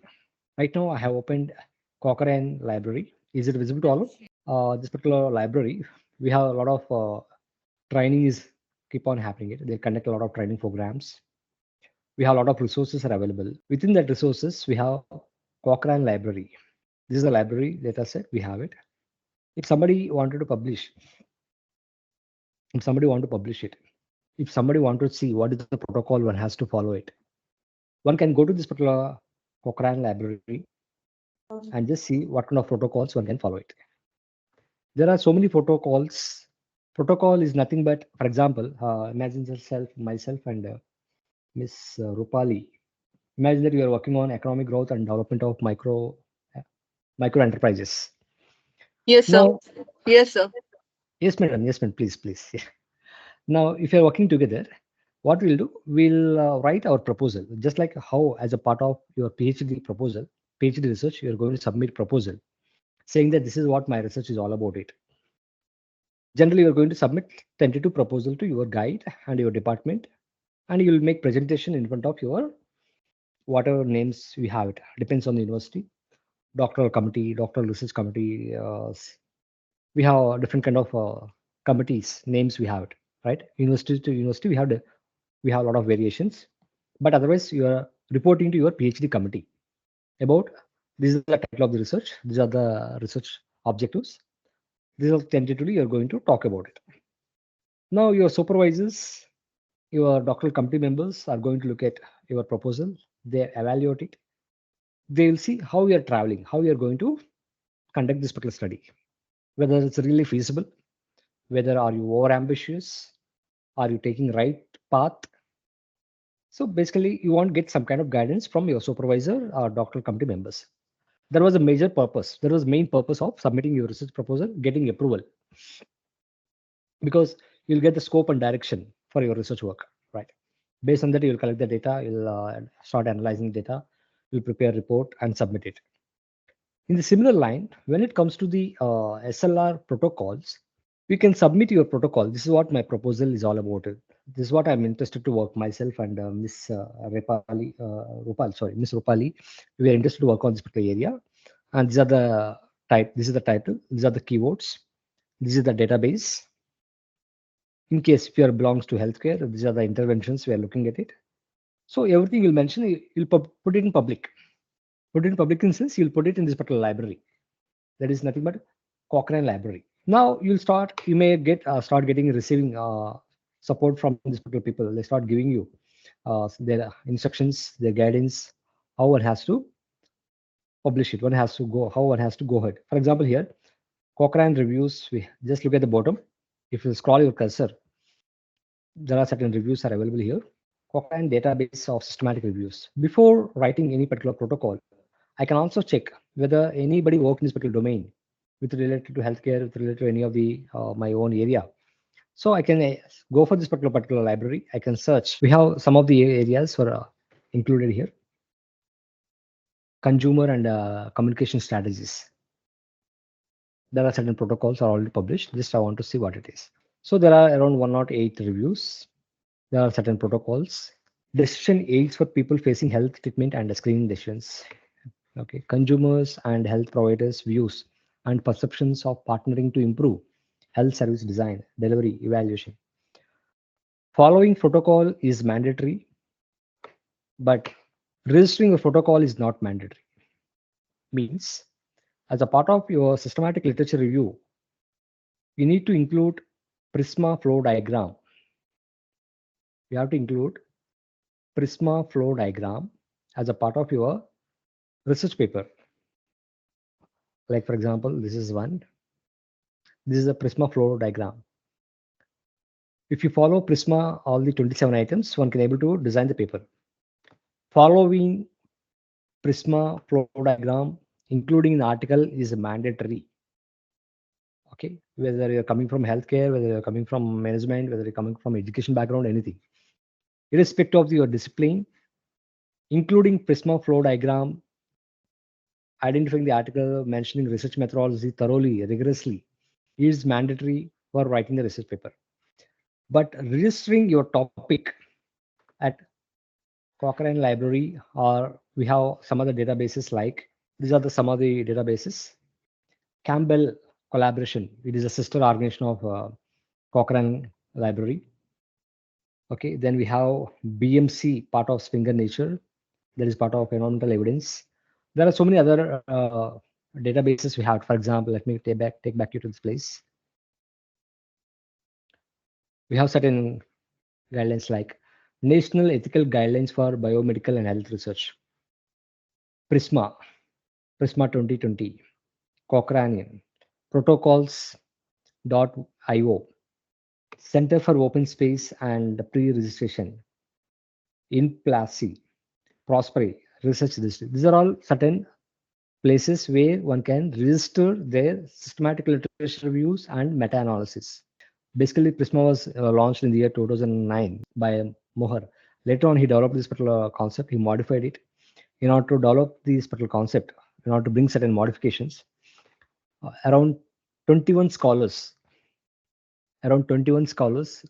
They did 2.5 years of research work. They have evaluated all the types of research published by using PRISMA, by using various guidelines. They came up with PRISMA 2020, means same 27 items, but they have modified. They have made a lot of modifications and they have updated all the guidelines. Okay, checklist. You can find it this particular PRISMA guidelines 25, how to report it. So we have Cochrane library, we have database. One can explore by typing Cochrane library. One can explore by typing Campbell collaboration library. One can explore JBI is another database. You can find it when it comes to the clinical research point of view. Okay. Next one we have NIHR, especially if you belongs to healthcare or in general if you belongs to any social science research. If you want to register a protocol, Prospero, it was under the National Institute for Health and Care Research. If you go to this particular website, one can create an account and can register for the protocol. If you belongs to healthcare, definitely you have to register. It is suggested to register for the protocol. Otherwise, it's not mandatory at all. Okay. And now, after understanding protocols, one has to search the data. One has to go for searching the databases. We have various databases. We have it. How to search it? We are going to select first of all various databases. Let's take for example, as I mentioned it, we have nearly 28 databases. Like Scopus is one database. I'm sure all of you might be knowing JSTOR, Google Scholar. Okay, we have Web of Science, we have PubMed, we have ProCoast. These are all well-known databases. In addition to that, recently we also started seeing SCDM, Digital Library, Archive. This is basically AI-related software. Okay, one can access articles. Okay, and Site CX and Directory of Open Access Journals. Science Direct is another one. Okay, imagine that you have access to Scopus or Web of Science. There are certain strategies one has to follow how to search the data. First one is hand picking. Means, for example, what are the title you feel, okay, this particular title is related to my article. After looking at it, you'll start downloading it, you'll come to know about it. Backward tracking, identification and examination of the references. Now, let's take, for example, on the financial literacy. I got this particular article, financial literacy and perceived economic outcomes. This is what I got it. I just picked this particular article. I've gone through it, around 10 articles. Next, I want to know what are the articles I have to download it. So what I will do, I just go to this particular references and I will see, okay, which are the most recent publications, which are the most prominent articles. At least I can see whether this particular article is available or not. I'll put it in Google Scholar, I'll put it in ResearchGate or academia.edu. I'll start using different strategies in Google. I'll start exploring it. This is nothing but backward tracking. Forward tracking. Now, as a part of her PhD, she published her article. Imagine that this is her article, okay? And Dr. Rao is quoting this particular article. She published her article in the year 2024. I'm citing her article. So, who are the people are citing? Mr. Agarwal is the scholar. Who are all people started citing his work? Now, there are 4 stages, 4 different strategies have discussed. One is handpicking. Just what are the articles you are exploring it, you can able to take it. Second one, backward tracking. What are the articles that you're going to go through that? Just go back to see the work and what kind of citations, references were there. Trace the particular references, again search them, whether the particular articles are available in online or any other databases. Then see who are the people are citing the other scholars' work. See, Agarwal is the work, I got it in reference. I can include Agarwal's work. I can also see the people, those who cited Agarwal's work. So backward tracking, forward tracking, and combining both together, citation and reference tracking. It's a combination of both forward and backward tracking. So these are the 4 strategies of searching the data. Okay. Next one, there are different keywords. I already mentioned you about in Scopus database or Web of Science database, we have different fields. At the beginning of the session, I have shown you that this is nothing but field here. Whatever you are seeing field here, field, author, first author, source title, article title, abstract. If you know particular author, you can write the particular author name here. If you know particular journal title, you can type of the journal. If you know particular title, you can write. Otherwise, simply can write some keywords. So typing keywords is the first option. Typing keywords, whether you want to only search the title, that keywords, or you want to see that particular keyword in abstract and title, or it's always better to see. Most preferential format is you always need to search the keywords in title, abstract, and keywords so that you won't miss, right? So it's the best option to use it. Second one is phrase searching. We have, let's take for example, financial literacy. Financial literacy. Here I'm using two words. If I'm simply using one word, financial, simply literacy, I can use it. Let me show you the difference. Miss Deepa. Yes, sir. Yes, sir. Yeah. See here, I'm just using financial. Okay. Right. I'm just clicking on search. Please remember this term. How many articles we have? 7,70,000 articles we have it. Whichever subject it is, whichever scholar, wherever it is included, financial aspect, it is tracing that article. But I don't want simply financial. I want articles which are use financial literacy. So for that, what I have to do, I have to keep it in brackets. Sorry, inverted commas. We have to keep it in inverted commas. Financial literacy. I want such articles with the combination of financial literacy, not only finance or not only literacy. Now, out of 7,70,000 articles, let's see how many articles will be there. Miss Deepa, how many articles are there? 4,632. What is the difference between previous search and the current search? Because I use the exact word I wanted, the term. Financial will include a wide term. Financial was a wide term. So I narrowed it down. You narrowed down. So what is the benefit of doing narrowing down your keywords? The search is getting close to my topic, basically. Topic, close to your research, what actually you are interested to do the research work, right? Right. Now, next one, we have financial literacy and okay. Women entrepreneurship, right? Yes, sir. Yeah, women entrepreneurship. Now look at here. There are 4,632. Now I want articles, not just only financial literacy. I want the articles which are included financial literacy and women empowerment. Sorry, women entrepreneurship point of view. So I'm just looking for the combinations. How many are there? We got 7 articles. 7 articles. Now 7 is not enough, right? Now we have to use different keywords. One is financial literacy and women empowerment. And I can see that just only entrepreneurship.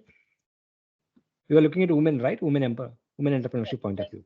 I can see financial inclusion. Whether I can keep it, or is it financial inclusion the right term as a part of your research work, Ms. Deepa? Yes, sir. Next, what are the other combinations one can use? Can I use only entrepreneurship? Sir, again, that would be a little too wide because I'm relating to women. Okay, only women. Okay. Entrepreneurship policy. Don't you look at the entrepreneurship policies? No, sir. Okay, let me see this part. Okay. So we got around 489 articles after including financial inclusion. But again, Ms. Deepa has to go through the title. She has to go to the abstract, because financial inclusion just we have used some keyword because we have to get the more articles on it. What all articles collected by using financial inclusion? There's no guarantee that 100% they're talking about women empowerment point of view.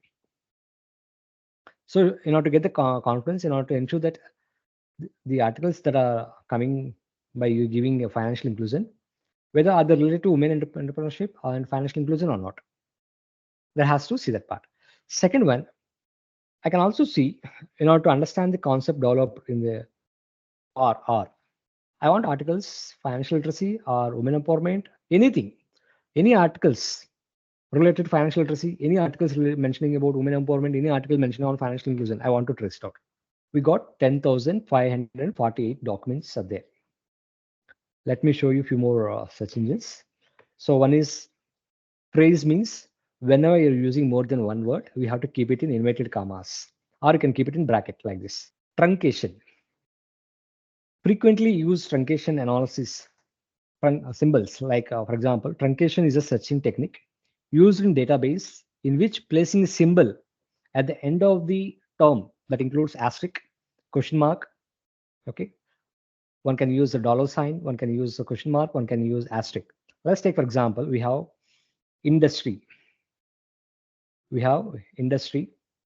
So instead of typing full term industry full word, I'm just keeping asterisk industry. Okay, I'm just keeping asterisk here. Anybody can tell me what is the plus of this one? What we are going to get it? We are going to get the articles related to industry, industries, industrial, industrialization. Just keeping asterisk, or just keeping question mark, or just keeping dollar sign at the end of the word, you are going to get articles related to this particular domain. Not, for example, if I keep women entrepreneurship, if I keep enterprise with the asterisk, whether it is enterprises, entrepreneurs, entrepreneurship, all terms will come in that case. Okay, these basically these stem words, right? Now here, when I keep in the industry asterisk, 35 lakhs 73,504 articles, 3 lakhs 68,000 articles, industry water sector point of view. You can see how what is the combination is all about it. Okay. Next one, in addition to truncation, we also have wildcards. For example, Miss Deepa, she can also use women and women. Women and women. For example, WOMAN. There's a possibility that you can also write WOMEN, right? So in that case, if you keep between the instead of A or instead of E, if you can keep asterisk, let's see here. This is nothing but wildcards. Plural languages, singular languages. Okay. In that cases, help us to understand, get the data. So these are some of the words, and you can also use singular words, plural words, and synonyms. For example, if you want to search for language literacy acquisition, what I will do, language asterisk and acquisition. So I can able to get the articles related to language literacy acquisition, language vocabulary acquisition, language lexical acquisition, language phonological acquisition. So simultaneously can able to get it. This is the difference between truncation and wildcards. I already discussed about it. What is the difference between and if you are using, or if you are using not? I want to search the articles on social entrepreneurship, but not poverty. Or I want to search the articles poverty, not social entrepreneurship. That way, right? One can able to see are and not. These are the Boolean operators. These are the Boolean operators one can use. This is nothing but there are different kind of strategies one can use as a part of searching the Scopus database. Similarly, synonyms. Women, one can write female. Self-perception, self-esteem. For example, when myself and Miss Deepa working on financial literacy, we were one time we got hardly around 7 to 8 articles. But if you start using various synonyms, you start getting few more articles. This is how we have to increase your number of getting articles. Otherwise, what happens is you have to end up with collecting 7 to 8 articles, and you can't go ahead with a systematic literature review paper. You should have minimum 70 to 80 articles, right? So if you want to have minimum 70 to 80 articles, you have to use all the strategies that I have mentioned here. One is Boolean operators. Second one is phrase search. Third one is truncation. Fourth one is wildcards and synonyms. Lastly, like for example, the influence of women's self-perceptions on career advancement. If this is your research topic, if you are going to work on the influence of women's self-perceptions on career advancement, generally what we'll do, first of all, women's self-perception and career advancement, you'll keep it. You may get around 10 to 15 articles.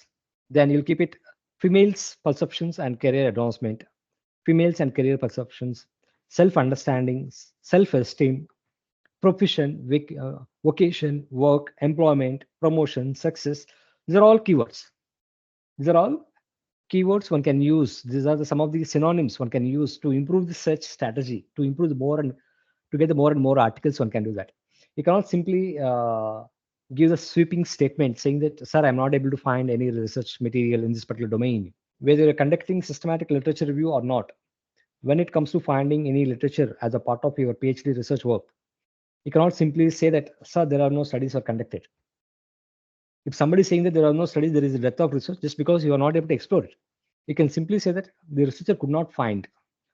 After, by using all these synonyms, by justifying, saying that these are some of the key strategies were used, then you can say that despite using so many strategies, despite using so many databases, the researcher could not find much research in this particular domain. Then it looks very good. Okay, this particular scholar has done good amount of work. Now we can rely on whatever he's talking about it. Now, how to report it? We are not only discussing about how to write, what are the steps one has to follow. As a part of the session, I'm also discussing how one can report, how one can document as a part of your SLR paper. For example, there is a study conducted. So I was referring to this particular article. It was published recently, a systematic literature review on performance of social enterprises. Now, in this particular scholar, how he does? So objectives of the study: analyze the role of performance of social enterprises. He used the different keywords like defining social enterprises, defining social performance, defining financial performance. Okay, I'll show you the database also from the year 2012 to 2021. And he also kept certain criteria. I want to select the articles only Q1, Q2 articles. Imagine that Miss Deepa is getting around 10,000 articles. Somewhere we have to keep limit, right? We have to segregate. We have to omit. We have to exclude a lot of articles. Otherwise, how one can expect that 10,000 articles one can review? If you have good amount of volume of articles, try to keep as many as limited inclusion exclusion criteria. If you have less number of articles, that is okay. You don't need to follow all these steps. At least some of the steps can be excluded. But this particular scholar, general ranking, what are the articles were published on social entrepreneurship? He just looked at, I want to select articles which are published in Q1, Q2 ranking, or you can give specific impact factor, or you can say the specific publisher point of view. Second one, business and management accounting. Let me show you that part. Let me show you practically.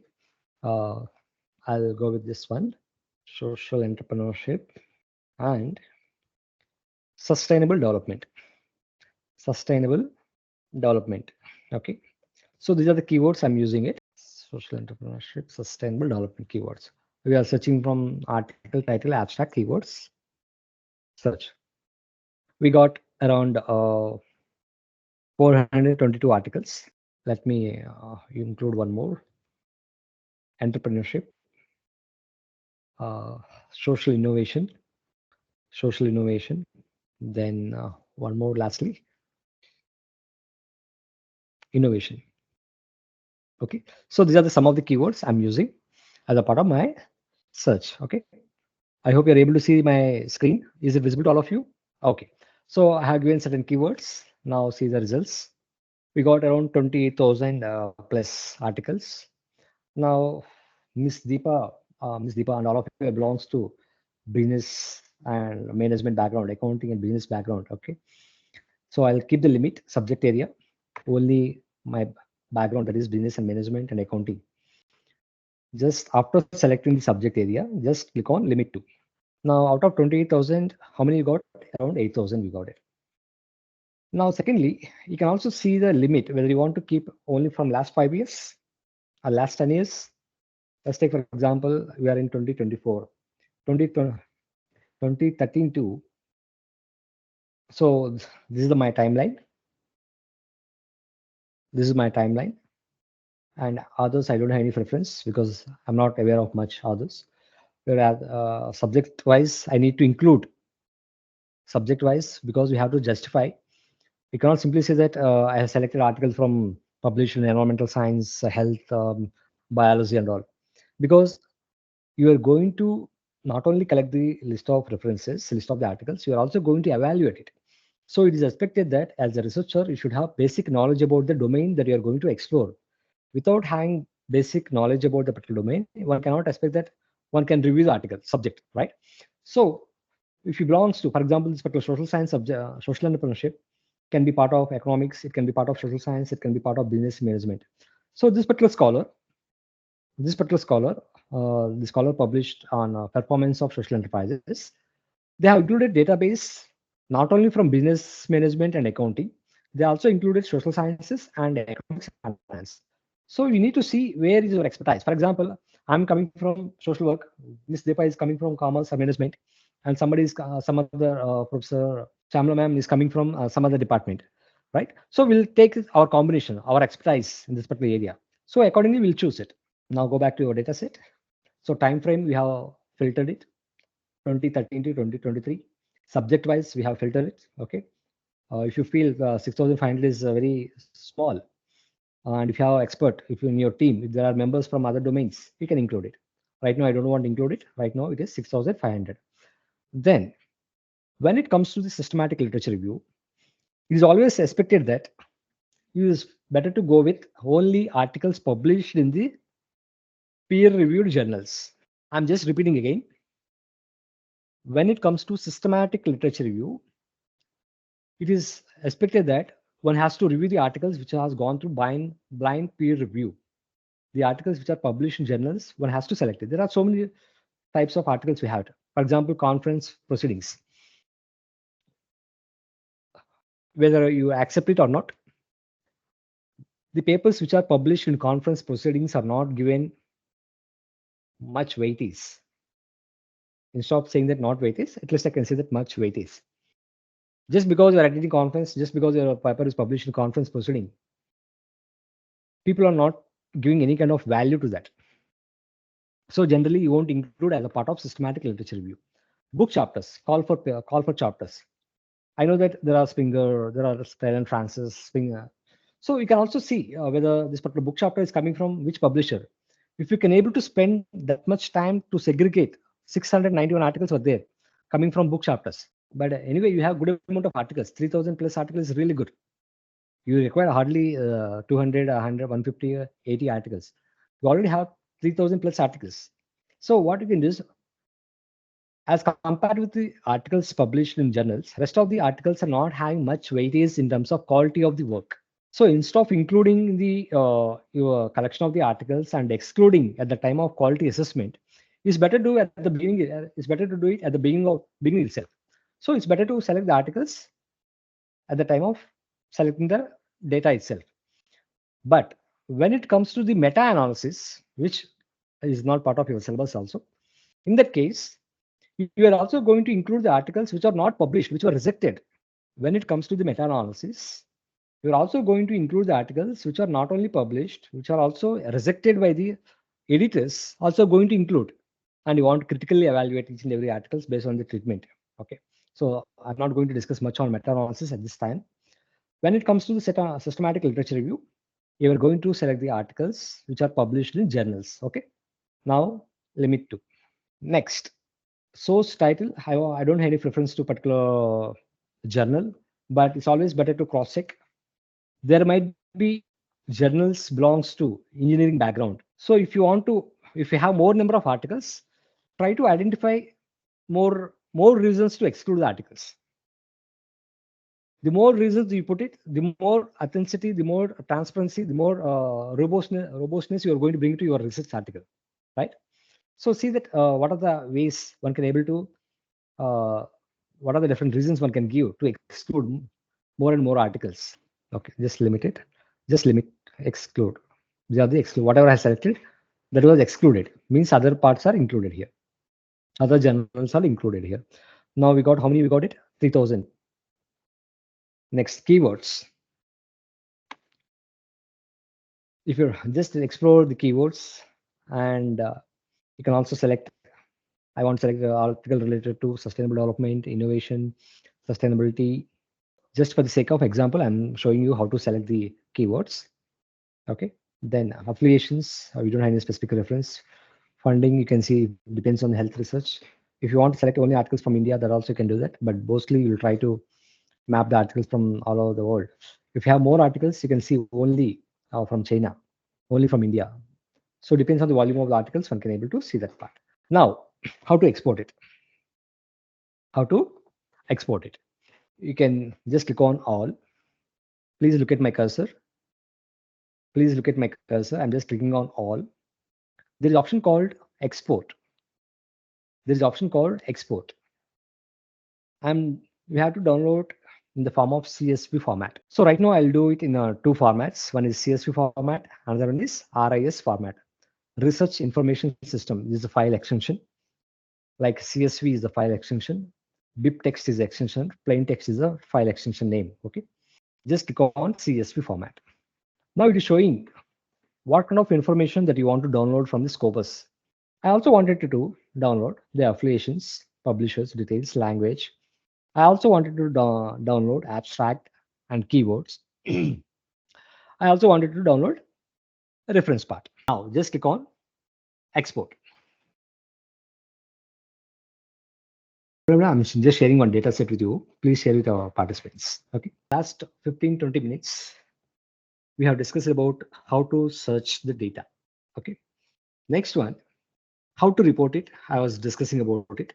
Right. For example, this particular scholar, they use different terms: social enterprises, social business, hybrid organization, social performance, financial performance. By using these particular keywords, by collecting data from this particular time frame, 2012 to 2021, this particular scholar found 2,651 articles. Okay, by using these particular terms and keywords, the two from by using Q1, Q2 journals, the researcher found 2,651 articles. After that, this researchers, this particular team, they screened the articles. They screened 2,644 articles. They removed 711 articles by looking at the title and abstract of the articles. By looking at the title and abstract of the article, they have screened title. Okay, later on they have gone through in detail about the topic. They've gone through 1933. They excluded 425 articles. They excluded 425 articles in that case. So these are the number of articles removed because they are not related to social entrepreneurship. They don't have empirical data. They are not talking about performance point of view.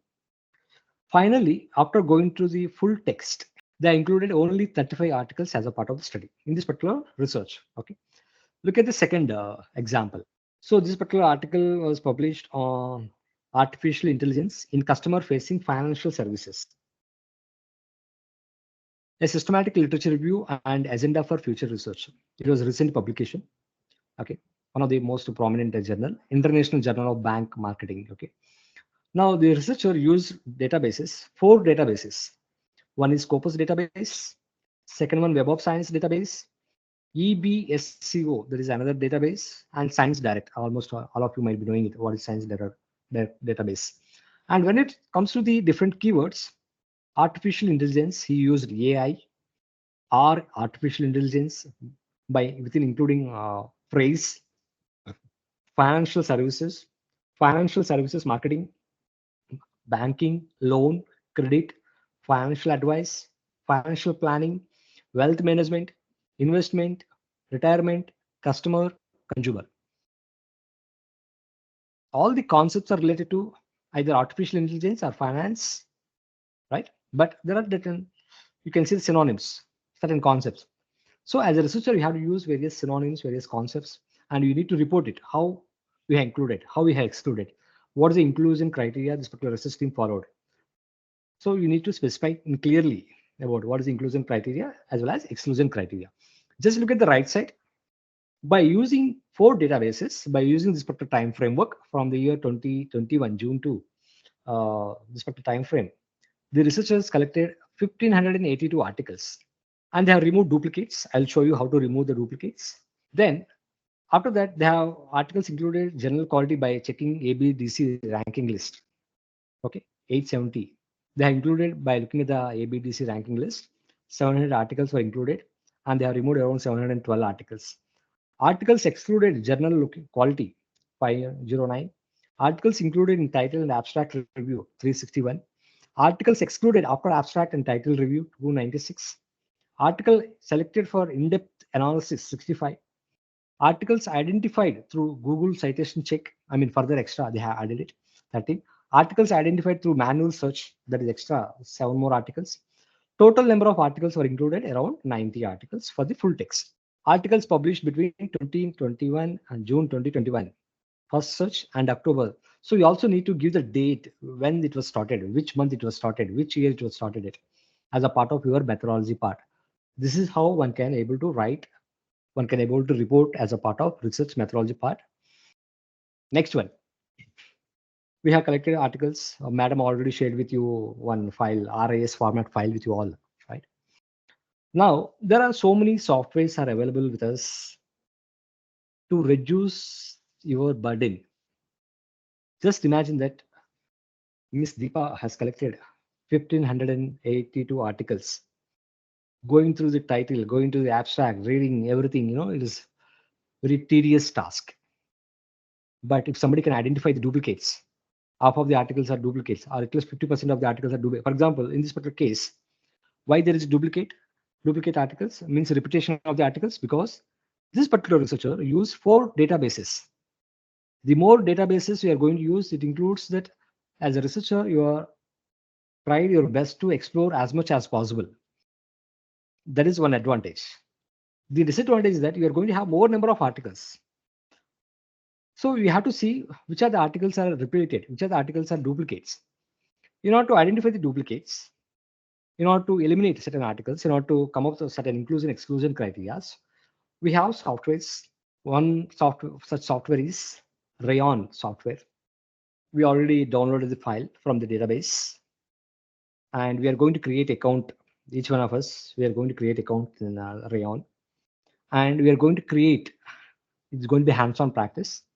We are going to review, because I have already given you data, and we are going to experience how one can review the articles, how one can import the articles in the Rayyan, how can export the articles after reviewing the articles, how we are going to identify certain articles which are going to be included, which are going to be excluded, which are going to be undecided, how we are going to resolve various issues, and we are going to give certain labels, and we are also going to invite our collaborators, our co-authors, because as a part of SLR paper, systematic literature review, we are not only going to work as a team members, we are going to involve them at every step in order to screen the step by step, and we are going to take the marks for it. We are going to validate their findings, we are going to validate their results, and we are going to report as a part of research methodology part.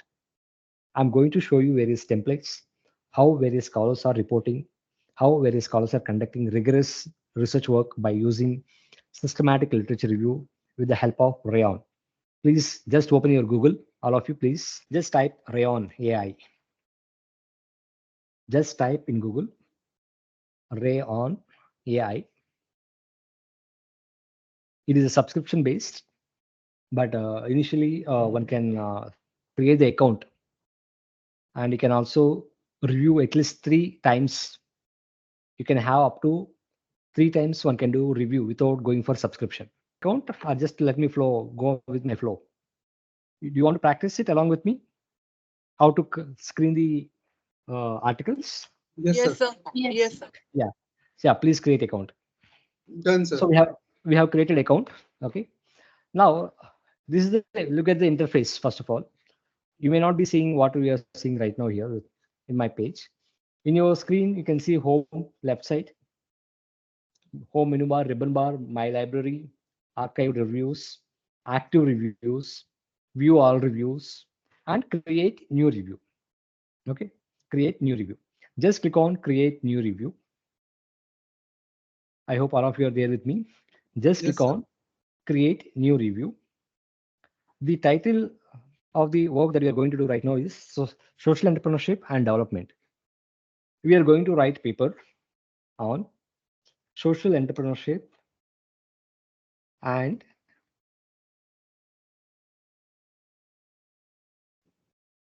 sustainable development. Sustainable development. So this is our review title. This is the title of our paper. Next one, please select the type of the review that you are going to do that. Is it systematic review? Is it literature review? Is it umbrella? There are so many other types of reviews we have. We are doing basically systematic literature review. Select the article. Now, domain is belongs to social science, management, others. So what are the domain is available? What are the domain it belongs to?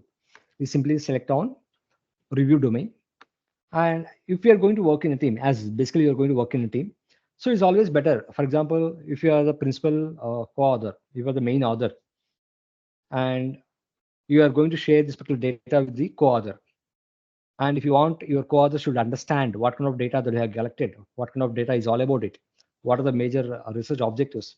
If you want to write something, some abstract, some kind of brief description about the research project or about this particular research paper, one can describe what this particular review is all about it. Okay. So you can write small brief review, what is all about it as per the requirement. After giving review title, review type, review domain, and as per the requirement, if you can also write description. Just click on create new review. Click on create new review. Please share your screen. Okay. So click on give the domain. Just click on create new review. Okay. Select the review domain. Actually, review domain is not mentioned over here. You select some random you can select. For example, social science you can select it, or you can select others. Okay, other. Yeah, just click on create new review.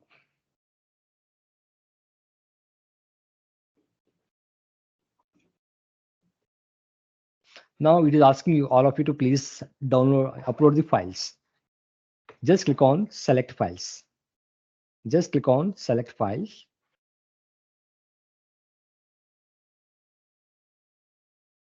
Please click on it, sir. Okay, can I upload 2-3 files? Yes, you can upload 2-3 files. Just right now, you just click on this particular file, select file. Who is operating this particular? Mr. Amol, please click on select files. Yeah, I have clicked, sir. I'm just uploading 2 files. Okay, I'm not able to see progress. Okay. You have to upload only the file that madam shared with you, RIS format. Okay, sir. No issues. You have to upload the file that I have shared with you all, that is Scopus database. You cannot upload any other file format. The file that I have sent you, only that particular file can be imported in Rayyan software. Okay, so just dial again. So right now, Mr. Amol has already imported the dial. Just click on continue. Yeah.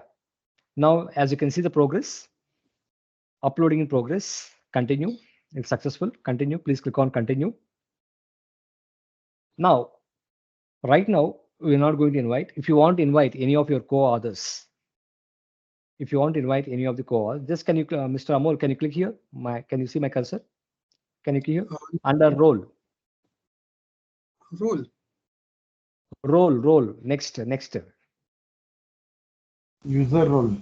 Invites. Invite is user role. User role. Second row. Second one. Okay. User role. Just click here. Yeah. So there are 3 prominent people can be work together along with you. One person can be co-author. Your co-authors can be collaborators.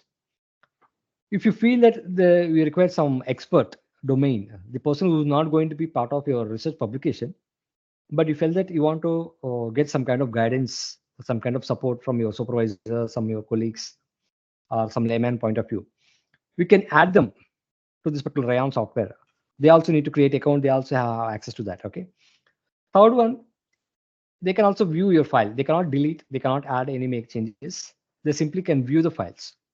Okay. Like for example, as I mentioned that as a part of your systematic literature review, one can also include layman. One can also include your customers, stakeholders, various consumers.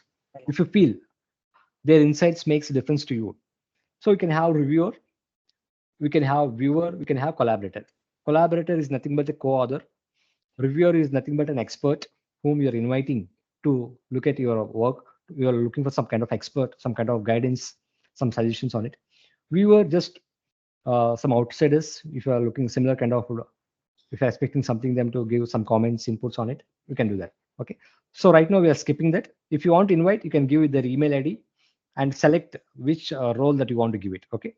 So you have to give their email ID if you want to invite someone. And once they create account, they can also have access to your all the database that you have. Right now, just click on skip. Now just go to review data. Just click on review data. Mr. Anmol, yeah. Now, here we have 1941 articles are there. We have gathered from Scopus database. 1941 articles we have it. Okay. Now, Mr. Anmol, as you can see that possible duplicates in middle of the screen. Can you see that? Yes. Possible duplicates. Just click on that. Click on this arrow. Detect duplicates. Detect duplicates. Yeah. Proceed. Please read it. What it's saying it is. We received a request to detect duplicates and we'll notify you once it is done. Got it. It will take some time to replicate it, and it identified around 50 duplicates. It identified around 50 duplicates. Okay. Out of 1941, there are 50 duplicates we have. Now, I just want to know which are the 50 duplicates. Click on unresolved cases. Yes. Okay. It is showing with percentage how much it is duplicate. Okay. Now we have articles. Just what you can do is right now, just click on resolve duplicates.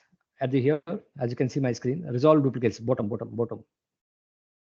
Resolve duplicates. Yes, click on here. Now it's showing the both articles. It is showing the both the articles. Whether you want to keep the left article, right article. You can see that whether you want to keep which article you want to keep it. If both are the same, you can see format wise everything. You can take the call. Left, keep right. That way one can able to remove all the duplicates part. Okay. Mr. Anmol, can you close this particular window? Only this window. Yeah, click on here. So this way one can able to do that. Second important part is that as a part of Rayyan software, it is going to identify duplicates and it can be delete. It can delete it also. Okay. Second one, if you look at this particular label next to resolve duplicates, there is an option called label here. After reviewing the data, after removing the duplicates and all, just come to screening part. Look at my cursor. We have screening. Okay. Just click on screening part and we'll start going by one. Just click on first article. That is social entrepreneurship in scientific and social disclosure of Ukraine. Now, I'm screening this by looking at the title of the paper, then looking at the abstract of the paper. So I can take the call whether it can be included in my research or it can be excluded. As we are working on, Ms. Deepa and myself is working together, we have one review collaborator. Now what happens is, there is option called blind on. There is option called blind on.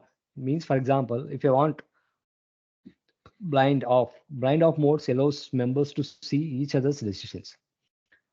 Now I'm the first author, Miss Deepa is the second author. Just imagine that I'm her supervisor. Just hypothetically imagine that I'm her supervisor. Now I have done one-time review. I'm asking second-time review to do her. If she comes to know that these are my decisions, there are 1900 articles. Out of 1900 articles, I have selected around 600 articles based on my own criteria.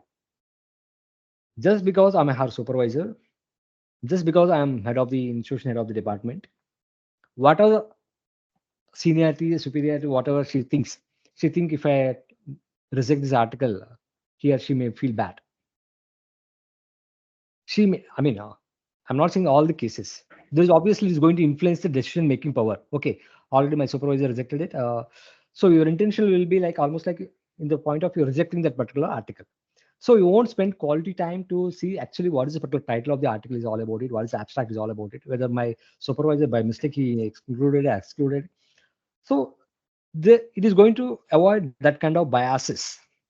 So what you're going to do is here, if I'm going to keep blind off mode allows members to see each other's decisions. If I click on blind off,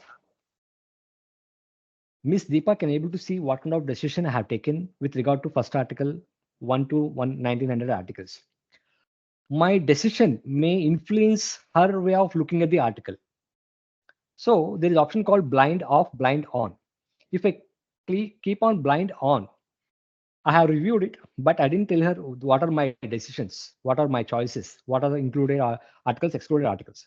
So what is going to happen? She also going to spend quality time. She also going to rigorously look at each and every article, which is included, which is excluded. And she will also write justification for it, why it is included. As you can see here, instead of simply selecting, for example, I included this, excluded this article. Okay, I excluded this article. So it shows red mark. What is the reason for excluding this article? Okay, it is not related to exactly my research topic. Maybe data quality is wrong. So it depends on the stage. We can have number of reasons we have. We can also include new labels. You can also include new labels. You can also write new reasons for it. For example, Miss Deepa, she's not able to take the call whether to include this particular article or exclude this particular article. What she can do is she can keep it maybe, that is undecided. That can be undecided. So as a researcher, I'll come to know with the help of the Rayyan software after going through each and every articles, which are the articles are included, which are the articles are undecided, which are the articles are excluded. Okay, we have a number of options are available here. So all the articles, excluded articles, maybe articles, included articles, right? Now what is going to happen? Just it is going to improve your quality of the assessment that you're going to include as a part of reviewing the articles. There won't be any kind of bias in your research work. So one has to do this kind of work. For example, there are 3 papers, 3 people, 3 collaborators. Just ensure that you're not going to keep on blind off, keep it on blind on, means so that other person may not be knowing it. After getting all the 3 people reviews, after getting all the 3 people reviews, let's take for example, title and abstract evaluated against, we have evaluated 1, we have evaluated 2. One person said yes, one person said no. One person, for example, there are different kind of situations. One person said yes, one person said no.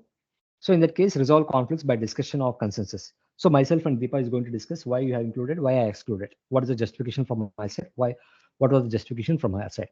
Both of us excluded. There's no point of discussing about it. Yes, both of us felt same thing. Both of us accepted it. There's no point of further discussion. So that we'll go for further full review of it. So we are going to include on what basis you have included, on what basis you have excluded. So we are going to have the ranking part. Somebody says somebody, this is for full text. Let me give you a part. This is completely for full text. We have it. Whereas when it comes to the abstract, these are 3 situations one can able to see here. So one can resolve the cases with the help of the Rayyan software. It is very really useful, very friendly, and will save a lot of your time. Once we complete reviewing all the articles, not in terms of the full text, only on the basis of the title of the article, only on the basis of the abstract, out of 900 articles, imagine that you have included around 150 articles. Now we have to go through all the 150 articles, full text. We have to explore what are the articles that you are going to include as a part of the full text. It may be 60, it may be 70, it may be 80. One has to go through full text of the entire article. Second part is that this time we are going to go through the entire full text with the help of the existing tools in order to assess what the quality of the article is all about it. There are certain tools are available. It depends on the methodology. For example, we have critical appraisal skills program. This is a checklist. This particular checklist helps us in case if you are doing systematic review based on the randomized control trials, cohort studies, case control studies, economic evaluation, diagnostic studies. Okay, let me show you a little bit more in detail. This is the URL. I'm sharing with Madam also. Madam can share with you all sometime. You can also open this simultaneously along with me. Now I'm just opening that particular URL here. There are so many checklists are available in order to assess the quality of the article. Okay, in order to assess the quality of the articles, we have so many checklists are available here. Critical appraisal skills program. For the sake of example, I'll just open one. Most prominent one is risk of bias COCHRANE tool. This is one most prominently used, well established. I can say that. Let me open this one. Just click on this link.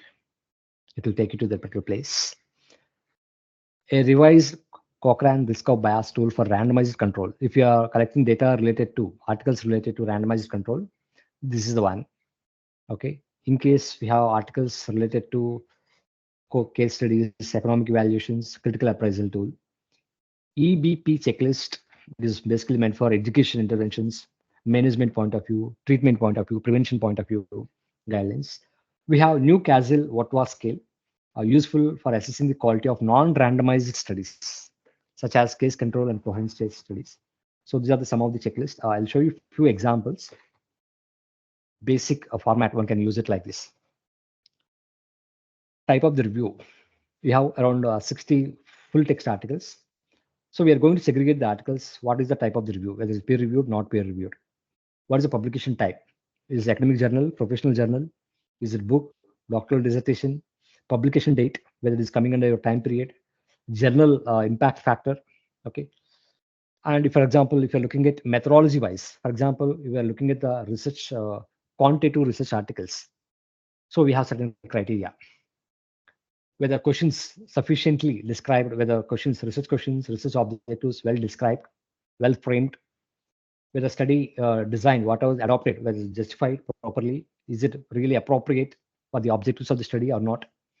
What are the methods were adopted by the scholars? Are they really justified in terms of selection, in terms of inclusion, exclusion criteria, right? So we can see that whether, for example, as we are going to look at it, if you say yes, that is 2 marks you are going to give. If it is partial 1, no means 0, not applicable. So you are going to have this kind of sheets from your team members. If there are 2 members, you are going to have 2 sheets. If you are going to have 3 scholars, you are going to have 3 different sheets, and you are going to validate. And accordingly, based on the score, you will take the number of studies that is going to be part of your final inclusion. When it comes to the qualitative studies, what type of questions they have framed? What is the study design? What is the context of the study? Is it clear or not? Whether theoretically framework or what is the body of knowledge, sampling strategy, how they are described, how it is relevant, how it is justified, what kind of data collection they have followed it, what kind of data analysis they have followed it, how systematically they are described, how clearly they have defined the concept, how they have verified the credibility of the data, what are the conclusions they are given it, what is the reflexivity of the account. So everything we are going to give the ranking, we are going to assess. So there are a few more formats are available. Okay. I just bought how to report it as a part of your research. There are total 16 articles or full text articles are included. One of the scholar, and quality of the assessment was done by like this. Okay. For every 16 articles, question number 1, question number 2, question number 3, they have 10 questions. These are the questions they have given here. Question number 1. Yes, is there congruity between the stated philosophical perspective and research methodology? Yes, no. Is the congruity between the research methodology and research questions, objectives? Yes, no. So based on by using this particular criteria, one can able to assess the quality of the articles published. Data synthesis in systematic literature review. Once we include 16 articles, 20 articles, 50 articles as a part of your final review, how one can do the data analysis part, how one can report the findings. We have 3 options. One can be meta-analysis. If you have completely quantitative data analysis, one can use by using meta-analysis, as I mentioned it. I'll show you one example. Second option can be narrative synthesis, empirical synthesis. Third one can be thematic analysis. There are also options like with the help of NVIVO. By using qualitative data analysis with the help of NVIVO, one can prepare different kind of data visualizations. What are the full text articles that you're going to include as a part of your systematic literature review? By using NVIVO, one can prepare word clouds, word tree, diagram, maps, charts, cluster diagram, social diagram. Okay. Similarly, by using in Scholar, Brown and Clark given the different steps, how one can do a thematic analysis. First one, you need to identify the, you need to familiarize yourself with the entire literature that you've gone through it. Then you need to identify the quotes. You have to search for the themes, and you need to see the combination of the themes, categories. And if you can able to report it, that is one thematic analysis. With the help of NVIVO, there is an option called auto coding. If you want to do it manual coding, For every article, you may take 2 to 3 days to review the article, to give the coding and themes. But with the help of NVIVO, number of articles, it can be 20 articles, can be 150 articles, 200 articles. At least within 2 minutes, one can able to get the list of the codes and themes. One can generate it by using certain arithmetic algorithms with the help of NVIVO. We have content analysis wherever we have certain existing frameworks, wherever we have some coding content, certain code units of analysis. We use content analysis for that. And when it comes to the quantitative data, we have meta-analysis, the most important statistical technique one can use it. As a part of meta-analysis, whatever you're seeing on the right side top, this is nothing but forest plot. I'm not going detail about it. What are you seeing at the bottom? It is nothing but funnel plot. So you are taking 12 studies. You are talking about their findings about particular intervention. What is the total effect size? There are 12 scholars conducted research on Covishield and co-vaccination. They're talking about which vaccination is the better. Okay. So you're going to give 12 research scholars their intervention. Final conclusion, we are going to say that because all the 12 studies are conducted on Covishield and Covaxin, they are differentiating which vaccine is the better one, right? Their focus is very clear here, very narrow, right? So you are able to take the decision. Healthcare practitioners, they can take the call here. Similarly, now to present the data, we have forest plot, funnel plot. There are a lot of other statistical techniques are required to use as a part of writing meta-analysis paper. Structure of the SLR paper. Let me show you a couple of papers. I'll take question answers. Just give me 5 more minutes. I'll wind up the session. If you look at this particular paper, how they have prepared their research findings, they have presented the data from the year of publication, what of the time frame they have taken, they have selected it, and geographically how it is there. With the help of NVIVO, they have done it. Number of authors, number of published articles. This is the word cloud. With the help of NVIVO, one can prepare the word cloud. That is, what are the most frequent words repeated in your literature review? Okay. What are the categories are emerging? Okay. And this is with the help of voice viewer. We are going to do it on Friday. I think Friday or Saturday, we are going to do it bibliometric analysis. We are going to do the particular visualizations. This is one type of paper. Second one, we have artificial intelligence, where they have used TCCM framework. They also use word cloud. We have a lot of choices. For example, what are the theories are emerging with regard to the artificial intelligence? Okay. So they have reported out agency theory, biology theory, information system theory, organizational behavior theory. So there are theories with regard to artificial intelligence point of view. Okay. Similarly, when it comes to the context point of view, they included artificial intelligence with reference to financial service point of view, artificial intelligence with banking service point of view, artificial intelligence with a finance advertisement point of view, regulation point of view. So depends on the framework that we have it, one can able to do that part. Similarly, this is, let me show you last 1 more minute. I'll wind up the session. So what are the variables one can able to identify? Okay, moderating variable, dependent variable, independent variable, if you're talking about methodology part. So I have already shared all the material with you all. Please find some time to study it if you're interested. It's very interesting to write a research paper with the help of NVIVO. And lastly, where to publish it? We have so many sources. These are the prominent journals which are publishing SLR papers, bibliometric analysis papers, and there are also special issue papers we have it. And the Journal of Management, especially from your perspective point of view, Journal of Marketing and Information, Journal of Open Journal of Science and Technology, and there are specific journals for publishing systematic review. One is systematic reviews, title of the journal. Second one, Campbell systematic reviews, another journal. We have various references. These are the recommended books we have.